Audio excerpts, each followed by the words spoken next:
In North America, there are two popular swan species, the Trumpeter Swan and the Tundra Swan. Sometimes these are very difficult to tell apart from one another, so in this video we're going to talk about how you will be able to do so. Let's dive in.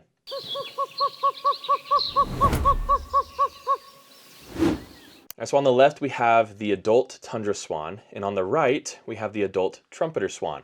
We're going to start with the bill. Tundra swans have yellow lores on their beaks, not at all times, but typically near their eyes.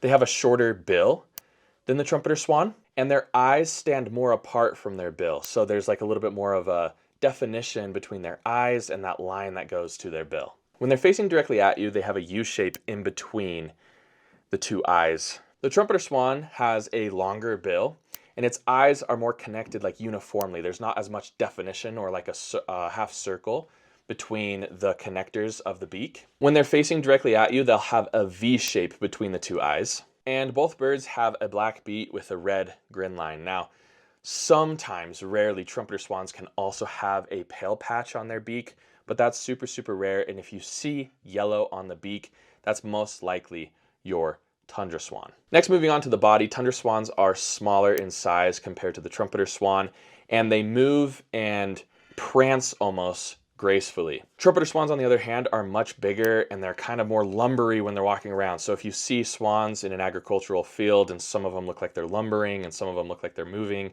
pretty easily, those are two different species most likely. Next, we have the head of the Tundra Swan. This is more rounded and squared off compared to the Trumpeter Swan, where that crown slope kind of slopes directly into that bill slope. In flight, Tundra Swans have a very straight neck, while Trumpeter Swans, again, remember they're heavier, they're more heavy set. Their necks tend to droop a little bit near the base of that neck where it connects with the body. They also have broader wings and they flap a lot slower than the Tundra Swan.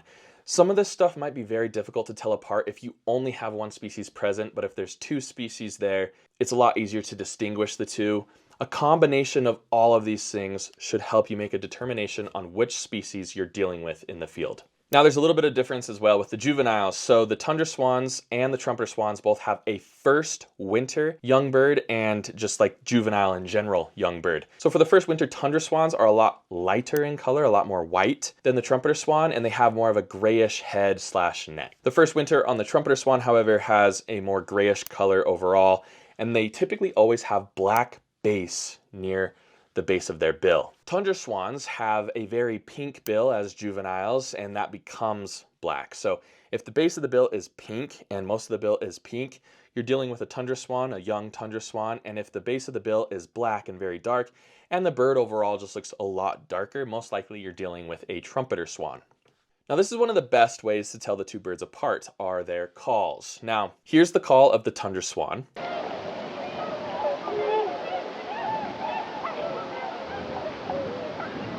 And here's the call of the Trumpeter Swan.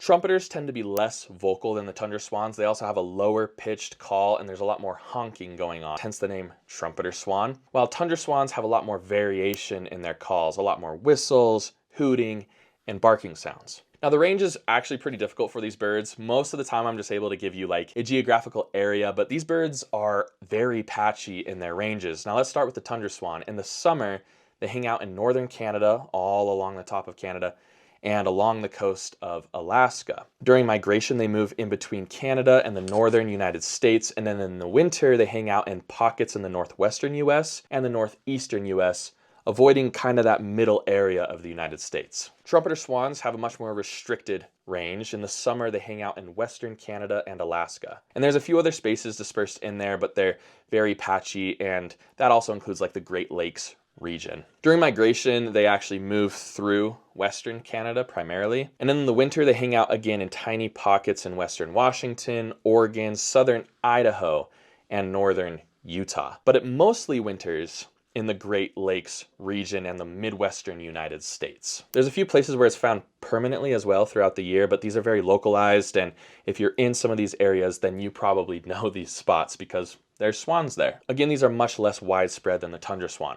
Now just keep in mind, there is a third swan species in the United States that was introduced here. It's not native to the US, and that's the mute swan. We're not going to go into that today, but just be aware that there is a third species, and sometimes it can look very similar to these, especially if you live out in the eastern US. That's where the mute swans primarily hang out, so just be aware that they're there and be able to identify the differences between the three species. Their habitats are pretty similar, but there's a few differences. Tundra swans like to nest on marsh lakes and, of course, in the tundra, in that northern Canadian area. In the winter, they'll form very large flocks, and they'll also forage in agricultural fields. And then at night, they'll typically roost on large bodies of water. Trumpeter swans will also nest on ponds, but also lakes, and this is a lot more shallower water than the tundra swan. They like smaller ponds and more tree cover than the tundra swan. Now, this isn't like, oh, there's tree cover and this is a very small pond, therefore it must be a trumpeter swan.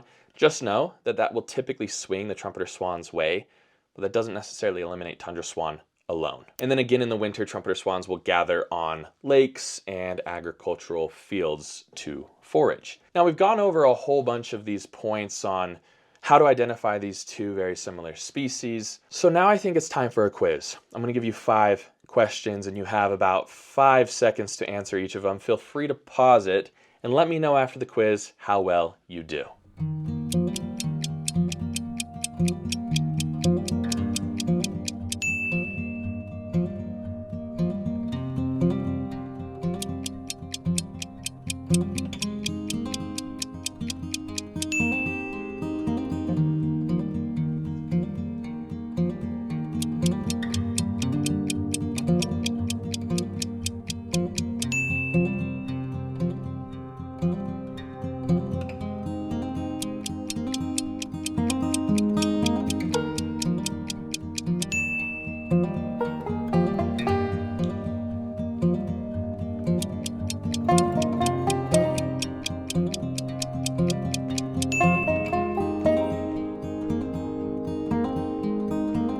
You now have the foundational understanding to tell apart the difference between a tundra and a trumpeter swan.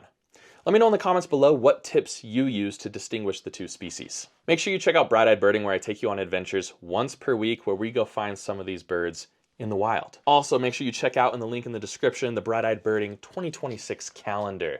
These are my best photos from 2025 featured in here, including this American barn owl. These calendars have a QR code that'll take you directly to the video where the bird featured was found in, so that's pretty cool as well. And all the money from this goes back into making the channel even better for you guys. As always, thank you so much for joining me. I hope to see you all next time on Bright-Eyed Birding Learn.